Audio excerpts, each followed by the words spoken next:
गोपाल खेमका जी, उनके घर के सामने अपराधी निर्भीक ढंग से आकर गोली चलाते हैं, आराम से स्कूटी में बैठ के निकल जाते हैं। ये क्या मतलब है? ये महाजंगल राज की पुनरावृत्ति है। नीतीश कुमार जी का सुशासन कहां चला गया? ये सिर्फ आरजेडी की सरकार चलाने का देन है। ये चुंबक में इंडक्शन से चुंबक बन जाता है, उसी तरह उस सरकार को चलाने से मुझे लगता है कि ये कुशासन की सरकार बन गई है।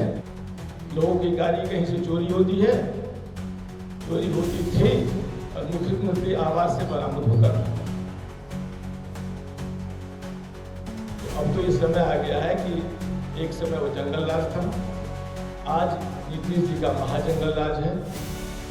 शराब माफियाओं का, बालू के ठेकेदारों का और जमीन के दलालों का व्यवहार क्यों साबित करता है? ये व्यक्ति चिकित्सा के हिसाब से, स्वास्थ्य के हिसाब से किसी पद को धारण करने योग्य नहीं हुआ। एक चपरासी की भी बहाली होती है तो उसका मेडिकल टेस्ट होता है। मैं तो आज आपके माध्यम से मांग करता हूं, बिहार सरकार में हिम्मत है, केंद्र सरकार में हिम्मत है, तो एक चिकित्सक से इनकी मानसिक जांच कराएं। बीते रात बिहार के मशहूर उद्योगपति गोपाल खेमकू का हत्या कर दिया गया। इसके बाद राजनीति गर्म है। जन सुराज के नेता जो है नीतीश कुमार से सवाल कर रहे हैं, लॉ एंड ऑर्डर पर सवाल किया जा रहा है। सुनिए क्या कुछ कह रहे हैं। आज की इस प्रेस कॉन्फ्रेंस में आप सबों का बहुत बहुत स्वागत। चिंता की विषय बिहार की विधि व्यवस्था, बिहार का अपराध की व्यवस्था अब सिर के ऊपर पानी बहने लगा है। आए दिन नाबालिगों के साथ बलात्कार की घटनाएं तो आपके सामने हम लोग लाए हैं, उस पर हम लोगों ने आंदोलन तक किया है, स्वास्थ्य मंत्री के घर का घेराव तक हुआ, लेकिन इस गूंगी बहरी निकम्मी सरकार को थोड़ी भी शर्म नहीं है। अब दिन दहाड़े गोलियां चल रही हैं, हत्याओं का दौर जारी है और रात के समय क्लब से लौटते समय एक अरबपति व्यवसायी गोपाल खेमका जी, उनके घर के सामने अपराधी निर्भीक ढंग से आकर गोली चलाते हैं, आराम से स्कूटी में बैठ के निकल जाते हैं। ये क्या बतलाता है?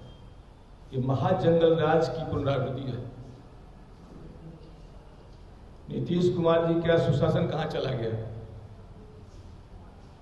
हमें लगता है कि 2 बार नीतीश कुमार जी आरजेडी के साथ बैठ के सत्ता में रहे, तो आरजेडी के जितने जंगल राज के नमूने थे, जंगल राज के कारक थे, वे सारे के सारे कारक नीतीश कुमार की सरकार में इनके कंधे पे सवार हो गए और उसके बाद से ये सुशासन की सरकार कुशासन में बदल गई। ये सिर्फ आरजेडी की सरकार चलाने का देन है। जैसे चुंबक में इंडक्शन से चुंबक बन जाता है, उसी तरह उस सरकार को चलाने से मुझे लगता है कि ये कुशासन की सरकार बन गई है। और इसीलिए तेजस्वी जी जब कुछ बोलते हैं अपराध पर तो हंसी आती है। मुझे याद आता है जिस समय लोगों की गाड़ी कहीं से चोरी होती है, चोरी होती थी और मुख्यमंत्री आवास से बरामद होता था। इनके चहेते जो नेता और संबंधी थे, साधु जी और सुभाष जी ने हाल में क्या आरोप लगाया? अपहरण के तमाम मामलों का निपटारा और अपहरण की फिरौती वसूली का मामला मुख्यमंत्री आवास से चलता था। तो तेजस्वी जी जब ये अपराध पे बोलते हैं तो उन्हें पहले उन 15 वर्षों के लिए भी अपने आप को देखना होगा, झांकना होगा। तो अब तो ये समय आ गया है कि एक समय वो जंगल राज था, आज नीतीश जी का महाजंगल राज है, शराब माफियाओं का, बालू के ठेकेदारों का और जमीन के दलालों का। कैसे हम भूल सकते हैं कि एक साल पहले जमीन की दलाली के मामले में एक व्यक्ति की जब अपने वकील के यहाँ थे तो आके अपराधियों ने उसकी हत्या कर दी। बाद में मालूम हुआ कि ये मामला जमीन से जुड़ा हुआ था और सिर्फ 6 लाख रुपए के कमीशन को बचाने के लिए उसकी हत्या कर दी गई थी। कौन थे वो लोग जिन्होंने हत्या की? पुलिस का तो रिकॉर्ड होगा। तो मेरा ये मानना है कि नीतीश जी का अकबाल पूर्ण रूप से समाप्त हो चुका है। भारतीय जनता पार्टी, केंद्र की सरकार एक ऐसे व्यक्ति को बिहार की 14 करोड़ जनता पर थोपी हुई है जिस व्यक्ति का मानसिक संतुलन समाप्त हो चुका है। जिस तरह स्टेज पे महिलाओं का आलिंगन करने का प्रयास करते हैं, जिस तरह वो प्रधानमंत्री का पैर छूने का प्रयास करते हैं, जिस तरह वो उनका हाथ देखने लगते हैं, ये असामान्य व्यवहार क्यों? ये साबित करता है कि ये व्यक्ति चिकित्सा के हिसाब से, स्वास्थ्य के हिसाब से किसी पद को धारण करने योग्य नहीं हुआ। एक चपरासी की भी बहाली होती है तो उसका मेडिकल टेस्ट होता है।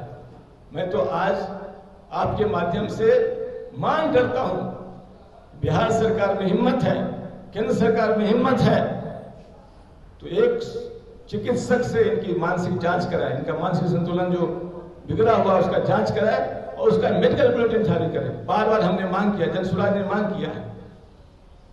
तो आखिर चला कौन रहा है? जो लोग सरकार को चला रहे हैं उनको कोई अकाउंटेबिलिटी नहीं है। इसीलिए अकबाल समाप्त है। प्रशासन की कोई पकड़ रही नहीं, जिस कारण से अपराध बेलगाम है और भ्रष्टाचार का जो आलम है, क्योंकि परिवार के लोगों का आरोप लगा रहे थे, जिस तरह के आरोप परिवार के लोग लगा रहे थे पुलिस पे, ये तो साबित करता है कि पटना राजधानी की पुलिस के विषय में क्या लोगों का भाव है, क्या लोगों का कहना है। जब तक परसेप्शन ठीक नहीं होगा, इकबाल बुलंद नहीं होगा, तब तक अपराध नहीं रुक सकता है। मैं तो खुद पुलिस विभाग में काम किया और बिहार में काम किया हूं, और उस समय काम किया जिस समय लोग कहते थे कि जंगल राज है, फिर भी कम से कम हमने अपने कार्यकाल में अपराधियों पर लगाम लगाने में कभी कोई कसर नहीं छोड़ी। तो मेरा तो मांग है, मैंने तो आज डीजीपी महोदय से बात भी किया, एसएसपी पटना से भी बात किया कि भाई ऐसी घटना घटने के बाद कम से कम कमान संभालिए। डीजीपी साहब, आपकी साख बहुत है, आपकी ईमानदारी और निष्ठा पे कोई सवाल नहीं लगा सकता। मैं आपको व्यक्तिगत रूप से जानता हूं कि आप अपराधी पर लगाम लगाने पर काफी सफल रहे हैं। कम से कम एक बार बिहार की प्रतिष्ठा के लिए, पुलिस की साख के लिए और सरकार की साख के लिए इस कांड का उद्भेदन शीघ्र करें। तो हम 3 मांग स्पष्ट रूप से सरकार से रखना चाहते हैं। जनसुराज की तरफ से हमारी 3 मांगे हैं। पहली मांग है कि 48 घंटे के अंदर इस नृशंस हत्या में शामिल अपराध कर्मियों को, और खास करके खेमका जी के पुत्र की भी हत्या 7 वर्ष पहले हुई थी, जिसमें पटना के अपराधियों का हाथ आया था, कहीं न कहीं उस हिस्ट्री को भी खंगालना होगा। तो 48 घंटे के अंदर अनुसंधान कर दूध का दूध, पानी का पानी करने के लिए और सही अपराधियों को सामने लाने का प्रयास करें। यदि 48 घंटे के अंदर ऐसा नहीं होता है, जनसुराज आंदोलन की सड़कों पर उतरेगी। तो आपने सुना जनसुराज के नेता को सीधे तौर पे कहते हुए नजर आ रहे हैं कि जिस प्रकार से लॉ एंड ऑर्डर की स्थिति है काफ़ी दुर्भाग्यपूर्ण है। आम जन की सुरक्षा जब नहीं कर पा रही है सरकार, तो आखिर सरकार चला क्यों रही है? 2013 तक के शासन व्यवस्था जो है काफ़ी बेहतर थी, लेकिन अब दिन प्रतिदिन शासन प्रणाली जो है काफ़ी खराब होती जा रही है। फिलहाल इस खबर में इतना ही। धन्यवाद।